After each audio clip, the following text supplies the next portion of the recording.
ఈ రోజే డౌన్లోడ్ చేయండి. మీ ఫేవరెట్ షోస్ చూడండి. కన్నయ్య, అయ్యో బాలగారు, ఏం కన్నయ్య చేస్తున్నారు? ఏం చేస్తున్నావు? ఏంటి నాన్న, ఏం చేస్తున్నావు? నా భార్య కోసం నేను ఈ దీపాల్ని కోనేట్లో వదలడం కోసం నేను ప్రిపేర్ అవుతున్నా.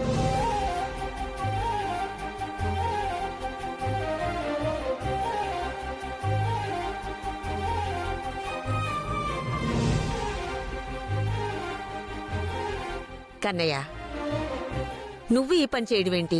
ఏ నేనెందుకు చేయకూడదు? చేయకూడదు అంతే బాలగారు. ఇటివ్వండి. నేను ఇవ్వను. నా మాట విను నాన్న. లేదు, నేను నా భార్య కోసం, తన ఆరోగ్యం కోసం, తన అభివృద్ధి కోసం ఈ దీప నివేదన చేస్తా.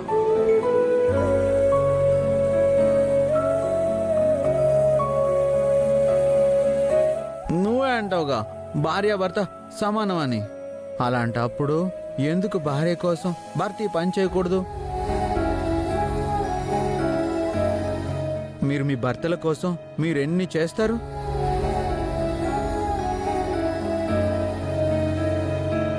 మీ భర్త మీకోసం ఏమీ చేయకపోతే దాన్ని స్వార్థం అంటారు కదా.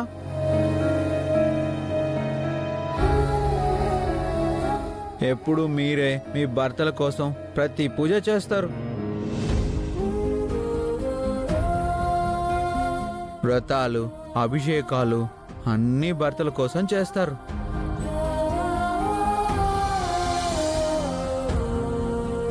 కానీ మీ భర్తలు ఎందుకు మీకోసం చేయకూడదు?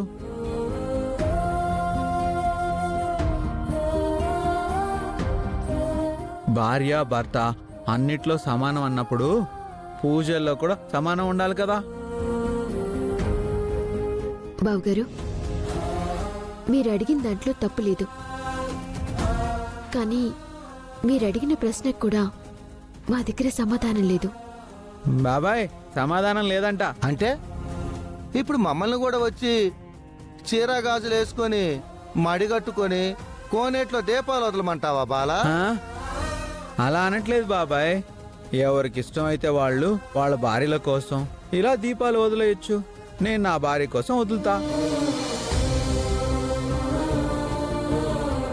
బావగారు, మీలాంటి మంచి మనసున్న మగాళ్ళు ఆడవాళ్ళ వెనుకుంటే ఏ ఆడదానికైనా ఎక్కడికైనా చివరికి ఎడారికి వెళ్ళినా బతికేయచ్చు.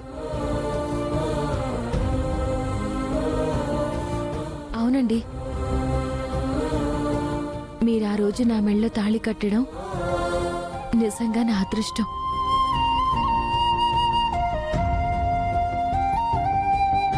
మీ ప్రేమ అనంతం.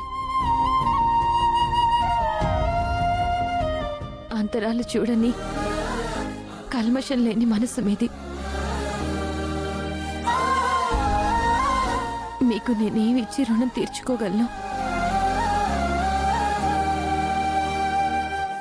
ఈ జన్మకి నాకు మీ ప్రేమ చాలు. కన్నయ్య, నువ్వా శివయ్యలాగే భార్యని ఇష్టపడి నెత్తిన పెట్టుకున్నావు. నువ్వు చూసే దృక్కోణంలో భార్యని ఏ భర్త చూడడు, చూడలేరు కూడా.